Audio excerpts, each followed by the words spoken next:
สบายดีทุกคนมื้อนี้ข่อยจะพามาเฮ็ดเมนูผัดกะเพรากบแซ่บๆใส่สมุนไพรจุกๆเลยมื้อนี้ก่อนอื่นก็นำเผ็ดมาล้างเนาะแล้วก็ล้างหัวสิงไข่ล้างไปแล้วก็ล้างหากผักชีล้างผักกะเพราล้างจัก2-3น้ำมันนะล้างแล้วปาไว้มันเสด็จน้ำหลังจากนั้นข้อยก็นำกบเนาะมานำล้างทำความสะอาดเนาะกบนี่เนาะกบเนี่ยต้องล้างให้มันสะอาดและล้างหลายๆเทื่อนะจากนั้นข้อยก็นำกบมาฝักเนาะฝักเป็นตอนพอดีคำฝักไว้เป็นพอดีคำเพื่อจะไว้ผัดกะเพราเนาะหลังจากนั้นก็ได้นำสมุนไพรนำมาซอยเนาะซอยเป็นตอนน้อยๆเนาะซอยหัวข่าซอยหัวสิงไข่ซอยมะเขือซอยหัวผักบัวแดงซอยกระเทียมแล้วก็หากผักชีเนาะ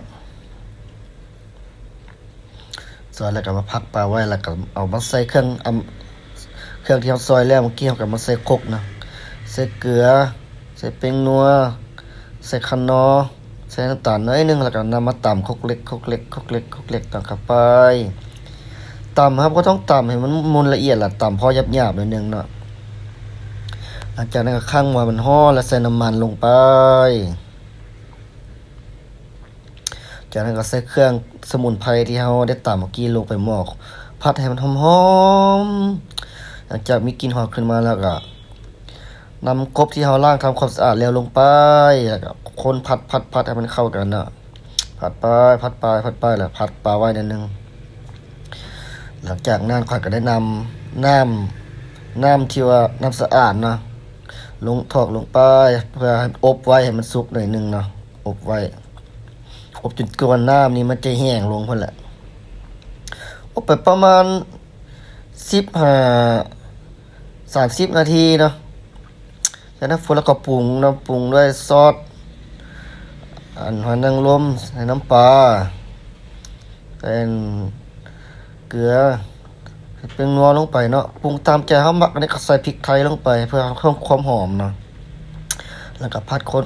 ผัดเข้าไปอัดฝาหม้อเมื่อน้ำมันแห้งดีสุกดีแล้ว